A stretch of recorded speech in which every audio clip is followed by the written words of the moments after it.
어떤 관리가 물어 이르되 선한 선생님이여 내가 무엇을 하여야 영생을 얻으리이까? 예수께서 이르시되 내가 어찌하여 나를 선하다 일컫느냐? 하나님 한 분 외에는 선한 이가 없느니라. 내가 계명을 안 하니 간음하지 말라, 살인하지 말라, 도둑질하지 말라, 거짓 증언하지 말라, 내 부모를 공경하라 하였느니라. 여짜오되 이것은 내가 어려서부터 다 지켰나이다. 예수께서 이 말을 들으시고 이르시되 내게 아직도 한 가지 부족한 것이 있으니 내게 있는 것을 다 팔아 가난한 자들에게 나눠주라. 그리하면 하늘에서 내게 보화가 있으리라. 그리고 와서 나를 따르라 하시니 그 사람이 큰 부자이므로 이 말씀을 듣고 심히 근심하더라. 예수께서 그를 보시고 이르시되 재물이 있는 자는 하나님의 나라에 들어가기가 얼마나 어려운지 낙타가 바늘귀로 들어가는 것이 부자가 하나님의 나라에 들어가는 것보다 쉬우니라 하시니 듣는 자들이 이르되 그런즉 누가 구원을 얻을 수 있나이까? 이르시되 무릇 사람이 할 수 없는 것을 하나님은 하실 수 있느니라. 베드로가 여짜오되 보옵소서 우리가 우리의 것을 다 버리고 주를 따랐나이다. 이르시되 내가 진실로 너희에게 이르노니 하나님의 나라를 위하여 집이나 아내나 형제나 부모나 자녀를 버린 자는 현세의 여러 배를 받고 내세의 영생을 받지 못할 자가 없느니라 하시니라. 아멘. 우리가 의식하든 의식하지 않든 우리는 보이는 현실 세계와 보이지 않는 영적인 세계를 살아가고 있습니다. 바울은 이런 우리를 가리켜 천국 시민이라고 말합니다. 그러나 우리의 삶은 어떻습니까? 현실 세계에 갇혀서 영원한 천국을 바라보지 못하고 천국 시민처럼 살지 못하는 것이 우리가 직면하는 현실입니다. 오늘 말씀에 나오는 관리는 영생에 관심이 있었습니다. 그래서 예수님께 무엇을 해야 영생을 얻을 수 있는지를 물었습니다. 이 관리는 안정적인 직업을 가지고 있었고요. 재산도 많았습니다. 그러나 그의 가장 큰 문제와 관심은 영생에 있었다는 것입니다. 그는 영생을 얻기 위해서 계명을 충실히 지켰다라고 말합니다.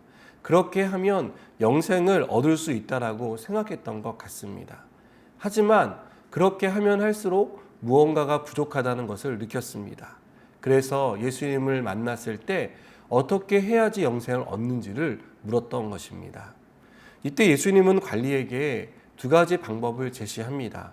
첫째는 가진 것을 모두 팔아 가난한 자들에게 나눠주라는 것입니다.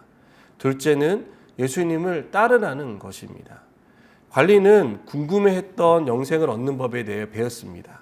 그러나 그는 큰 부자였기 때문에 이 말씀에 기꺼이 순종하지 못하고 근심했습니다. 현 세계의 삶과 영적인 세계의 삶 사이에서 그는 주저하고 있었던 것입니다. 주님을 따르는 것은요, 분명한 대가 지불이 있습니다. 제자들이 그랬듯이 주님을 위해 모든 것을 포기할 수 있어야 합니다. 포기가 없이 얻는 것은 없습니다. 우리는 이것도 가지고 저것도 가질 수 있다라고 생각하지만 영적인 세계의 비밀은 세상의 것을 버릴 때 비로소 하나님의 부유와 풍성함을 얻게 된다라고 말씀합니다. 예수님은 부자가 하나님 나라에 들어가는 것이 어렵다고 말씀하셨습니다. 여러분, 왜 부자뿐이겠습니까? 권력과 인기를 포기하지 못하는 사람도 하나님 나라에 들어가는 것이 어렵습니다.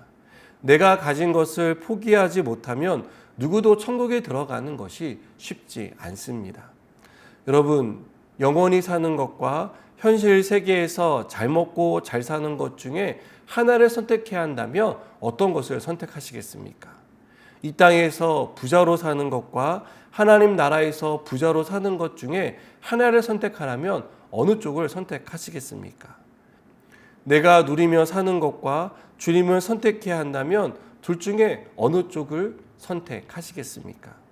참으로 어려운 문제가 아닐 수 없습니다. 그러나 우리가 주님을 따르려는 순간부터 우리는 둘 중에 하나를 선택해야만 합니다. 제자들은 예수님을 따르기 위해서 직업을 버렸습니다. 안정된 수입을 버렸습니다. 가족도 버렸습니다. 그리고 그들은 안락한 삶이 아니라 고생을 자초했습니다. 모두 주님을 따르기 위해서 기꺼이 지불해야 할 대가였습니다. 사랑하는 여러분, 주님을 따르기 위해 기꺼이 포기할 수 있는 그런 믿음이 우리 가운데 있기를 원합니다. 둘 중에 하나를 선택해야 할 때 우리의 선택은 언제나 영적인 부유함을 얻는 것에 있기를 주님의 이름으로 축복합니다. 예수님은 이렇게 주님을 위해 대가를 지불한 사람에게 현세의 여러 배를 받고 내세의 영생을 받지 못할 자가 없다고 말씀합니다. 우리가 주님을 위해 비울 때 주님은 주님의 것으로 우리를 채워주십니다. 주님께 모두 드릴 때 주님은 우리의 전부가 되어주십니다. 주님께 우리의 삶을 의탁할 때 주님은 우리의 삶을 인도해 주십니다. 이 사실을 믿으시기 바랍니다. 기도하시겠습니다.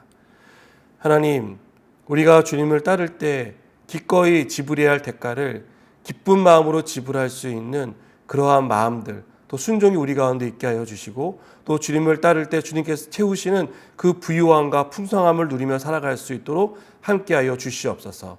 예수님의 이름으로 기도드립니다. 아멘.